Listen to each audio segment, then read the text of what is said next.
இலங்கையில் அவசரகால நிலைமை நிலவுவதால் பொதுமக்கள் பாதுகாப்பு மற்றும் நாட்டின் அமைதியை பேணுவதற்காகவும் பொதுமக்களுக்கான அத்தியாவசிய சேவைகளை வழங்குவதற்காகவும் பொதுமக்கள் பாதுகாப்பு கட்டளை சட்டத்தின் 2ஆம் பிரிவின் கீழும் அத்தியாவசிய சேவைகள் சட்டத்தின் 2ஆம் பிரிவின் கீழும் தீர்மானத்தை பாராளுமன்றத்தில் நிறைவேற்றுகின்றதற்காக இந்த விவாதம் இன்று இங்கு கொண்டு வரப்பட்டிருக்கிறது. இந்த தித்வா சூறாவளியை அதைத் தொடர்ந்து ஏற்பட்ட அனர்த்தத்தை கையாளுவதற்கு ஏற்கனவே இந்த அனர்த்தங்களை கையாள்வதற்கு பொருத்தமான தேவையான அதிகாரங்களை கொண்ட சட்டங்கள் இருக்கும்போது மீண்டும் இந்த ஜனாதிபதி அவர்களால் பிரகடனப்படுத்தப்பட்ட அவசரகால சட்டத்தை நீடிப்பதற்கான ஒரு நிகழ்ச்சியாக இன்றைய இந்த விவாதம் அமைகின்றது. அனர்த்தம் ஏற்பட்ட போது ஜனாதிபதி அவர்கள் அந்த அவசரகால சட்டத்தை பிரகடனப்படுத்தினர். அதற்கு ஒரு தேவை இருந்தது என்றதை நாங்கள் ஏற்றுக்கொள்ளலாம். அந்த நேரத்தில் அந்த ஒரு பாரிய அனர்த்தம், சுனாமிக்கு பிறகு ஏற்பட்ட மிக மோசமான ஒரு பாரிய அனர்த்தத்தை கையாளுவதற்கு, எதிர்பார்க்கப்படாத ஒரு அனர்த்தத்தை கையாளுவதற்கு இந்த சட்டம் தேவையாக இருந்திருக்கலாம். ஆனால் இப்போது ஒரு அனர்த்த முகாமைத்துவத்தினுடைய 4வது படிநிலையிலே நாங்கள் நிற்கும் போது ரிகவரி பீரியட்ல, அதாவது இந்த மீள்கட்டுமானம் செய்கின்ற இந்த காலகட்டத்திலே, அனர்த்தத்தால் பாதிக்கப்பட்டவர்களுக்கான மீள்கட்டுமானங்களை செய்கின்ற இந்த காலகட்டத்திலே இவ்வாறான ஒரு அத்தியாவசிய சேவைகளை பூர்த்தி செய்ய வேண்டும் என்ற காரணத்தினாலே அல்லது அந்த மக்களுடைய பிரச்சனைகளை தீர்க்க வேண்டும் என்ற ஒரு காரணத்தை சொல்லிக்கொண்டு இந்த அவசரகால சட்டத்தை நீடிக்க வேணுமா என்ற ஒரு கேள்வி, சந்தேகம் எங்களுக்கு எழுகின்றது. இன்றைய இந்த நீடிக்கப்பட இருக்கின்ற இந்த அவசரகால சட்டம் எங்களுடைய நாட்டிலே உங்களுக்கு தெரியும், கடந்த காலங்களிலே இப்போது எதிர்க்கட்சியிலே இருக்கின்ற அவர்களுடைய அரசாங்க காலத்திலே மிக மோசமாக எங்களுடைய மக்களை அடக்கி ஒடுக்குவதற்காக பயன்படுத்தப்பட்ட ஒரு சட்டம்.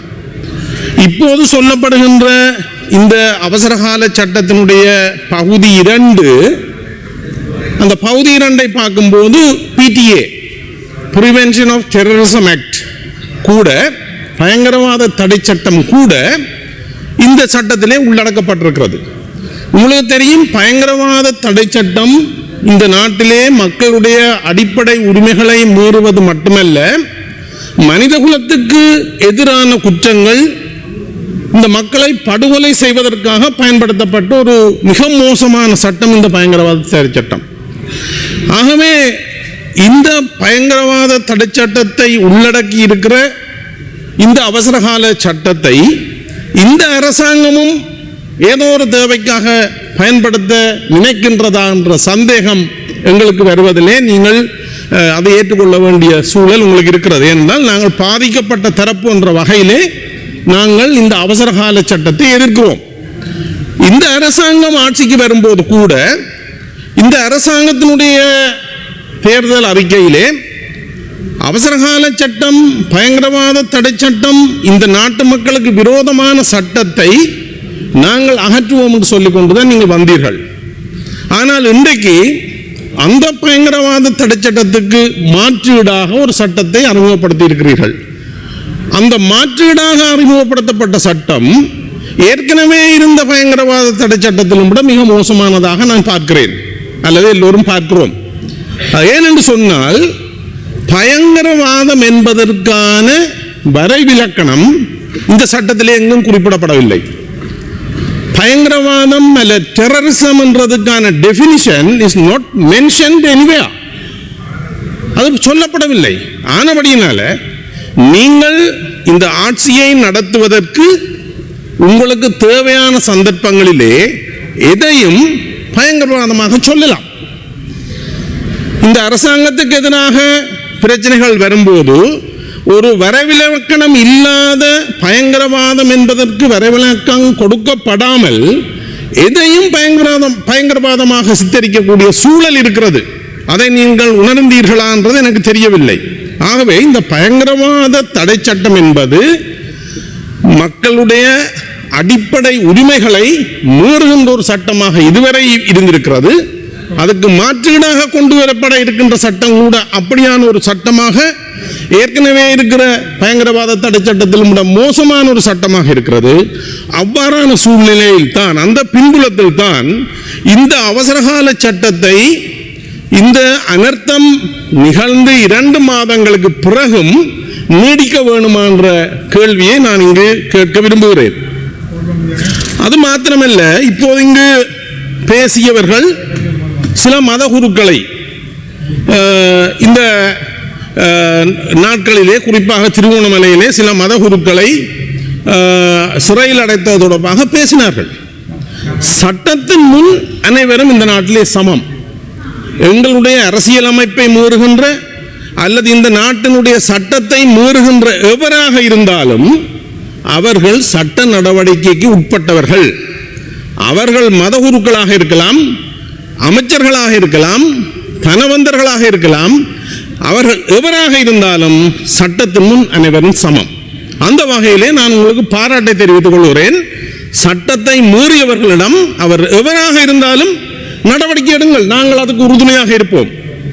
இந்த பயங்கரவாத தடை சட்டம் இந்த நாட்டில் இருந்தபோது பலருக்கு தெரியும், எங்களுடைய பகுதியைச் சேர்ந்த இந்து மத குருக்கள் சந்தேகத்தின் பேரில் பயங்கரவாத தடை சட்டத்தை பயன்படுத்தி கைது செய்யப்பட்டு பல சதாப்தங்களாக இந்த சிறைகளில் அடைக்கப்பட்டு, எந்த விசாரணையும் இல்லாமல் பயங்கரவாத தடை சட்டத்தில் அடைக்கப்பட்டு சிறையிலே இறந்த சம்பவங்கள் பதிவாகி இருக்கிறது. அவர்களும் ஒரு குறிப்பிட்ட மதத்தினுடைய மத தலைவர்கள். அந்த வகையில் நாங்கள் பேசுகின்ற மொழி அல்லது பின்பற்றுகின்ற மதத்தை அடிப்படையாக வைத்து சட்டத்தை பாவிக்க முடியாது. அந்த வகையிலே சட்டத்தை மீறுபவர்கள் யாராக இருந்தாலும் சட்டத்தை பயன்படுத்த வேண்டும். ஆனால் அந்த சட்டம் என்பது சர்வதேச நியமங்களுக்கு உட்பட்டதாக, மக்களினுடைய அடிப்படை உரிமைகளை மீறாத வகையிலே அந்த சட்டங்கள் உருவாக்கப்பட வேண்டும். 2004ஆம் ஆண்டு சுனாமி கட்டமைப்பு, சுனாமி வந்தது.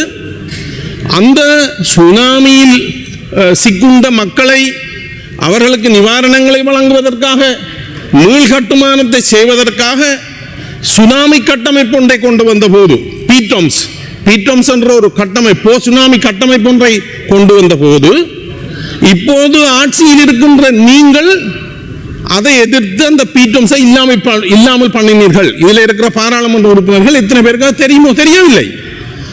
இந்த மிகவும் மோசமான சுனாமியால் பாதிக்கப்பட்ட மக்களுக்கான கட்டமைப்பாக கொண்டு வந்த அந்த பீட்டோம்ஸை இதில் இருக்கிறவர்கள் எதிர்த்தார்கள். இந்த இப்ப இருக்கிற அரசாங்கம் எதிர்த்து அதை இல்லாமல் பண்ணினார்கள். ஆனால் நாங்கள் இந்த பாதிக்கப்பட்ட மக்களுக்கு நிவாரணம் கொடுப்பதை நிறுத்துமாறு நாங்கள் சட்ட நடவடிக்கை போகவில்லை. ஆனால் இந்த மோசமான அவசரகால சட்டத்தை நீங்கள் கொண்டு வருவதிலே எங்களுக்கு, அல்லது நீடிப்பதிலே எங்களுக்கு சந்தேகம் இருக்கின்றது. ஏற்கனவே இந்த சட்டத்தால் பாதிக்கப்பட்ட ஒரு மக்கள் குழுவிலே இருந்து வந்தவன் என்ற அடிப்படையிலே அந்த சந்தேகம் எனக்கு வாரதை பிழை என்று நீங்கள் சொல்ல முடியாது. அதே போல எங்களுடைய இந்த சட்டங்களை கொண்டு வந்து இந்த நாட்டிலே நீங்கள் சொல்லுகின்ற நல்லிணக்கம் ஏற்படுமா என்றதை நீங்கள் ஒருக்கா சிந்தித்து பார்க்க வேண்டும். நல்லிணக்கம் என்பது 2 தரப்புகளும் விட்டு கொடுப்பலை செய்வதன் மூலம்தான் நல்லிணக்கம் வரும். அந்த நல்லிணக்கங்களை ஏற்படுத்துவதற்கான முன் முயற்சிகளை நீங்கள் எடுக்க வேண்டும். அதை நீங்கள் மிகவும் அவதானமாக எடுக்க வேண்டும். அதற்கு நான் ஒரு அண்மையிலே எங்களுடைய மாவட்டத்திலே நடந்த ஒரு சொல்லலாம் நினைக்கின்றேன். நன்றி. உங்களுக்கு தெரியும், இந்த 1983ஆம் ஆண்டு இந்த மகாவலி எல்வலயம் என்ற வலயத்தினூடாக கொண்டு வந்து எங்களுடைய பிரதேசத்திலே அங்கு வாழ்ந்த மக்களை விரட்டிவிட்டு வேற மாகாணங்களிலிருந்து மக்கள் குடியேற்றப்பட்டார்கள், சிங்கள மக்கள் குடியேற்றப்பட்டார்கள். இப்போது 2011ஆம் ஆண்டு அந்த மக்களுடைய நீர் தேவையை பூர்த்தி செய்வதற்காக மஹிந்த ராஜபக்ஷ அவர்களுடைய அரசாங்கம் கொண்டு வந்த திட்டம் கிவிலோயா திட்டம். இந்த கிவிலோயா திட்டத்தின் ஊடாக அந்த மக்களுக்கு தண்ணி கொடுக்கிறது எங்கட பிரச்சனை இல்லை, எல்லாருக்கும் தண்ணீர் மிகவும் முக்கியமானது. ஆனால் அந்த திட்டத்தின் ஊடாக ஒரு பகுதி மக்கள் பாதிக்கப்படுகிறார்கள். அந்த பாதிக்கப்படுகின்ற மக்கள் தொடர்பாக 2011ஆம் ஆண்டு இருந்த அரசாங்கம் எந்த சிந்தனையும் கரிசனையும் எடுக்கவில்லை. அதே சட்டத்தை, அதே திட்டத்தை இப்போது நீங்கள் நடைமுறைப்படுத்துவதன் ஊடாக, அதை ஆராயாமல் நடைமுறைப்படுத்த முயற்சி எடுப்பதன் ஊடாக நீங்களும் அந்த பாதிக்கப்படுகின்ற மக்களை ஒரு சட்டத்துக்கேனும் அவர்களுடைய நலம் சொந்தமா சிந்திக்கவில்லை என்ற ஒரு காரணத்தால் தான் கடந்த வாரம் நாங்கள் வவுனியாவிலே ஒரு எதிர்பார்ப்பாட்டத்தை நாங்கள் ஒழுங்கு செய்தோம். இந்த எதிர்பார்ப்பாட்டம் என்பது பாதிக்கப்பட்ட மக்கள் அரசியல் நோக்கங்களுக்காக இல்லை. நாங்கள் ரோட்டிலே இறங்கி இந்த அரசாங்கத்தினுடைய ஆட்சியை கைப்பற்றுவது எங்களின் நோக்கமும் இல்லை. அப்படி எங்களால் இந்த ஆட்சியை, இலங்கையை கைப்பற்றவும் முடியாது. ஆகவே எங்களுடைய சிந்தனை நோக்கத்தை தயவு செய்து தெளிவாக புரிந்து கொள்ளுங்கள். எங்களுடைய பாதிப்பை, எங்களுடைய மக்கள் எதிர்கொள்கின்ற பிரச்சனைகளை பற்றி நீங்கள் சிந்திக்காமல் முன்னர் இருந்த அரசாங்கம், மக்களால் விரட்டப்பட்ட அரசாங்கம் கொண்டு வந்த திட்டங்களை எந்த ஆலோசனையும் இன்றி தயவு செய்து நடைமுறைப்படுத்துவதை உடனடியாக நிறுத்துங்கள் என்று இந்த சந்தர்ப்பத்திலே கேட்டுக்கொண்டு, ஒரு விடயத்தை மாத்திரம் எனக்கு ஒரு நிமிடம் தாருங்கள்.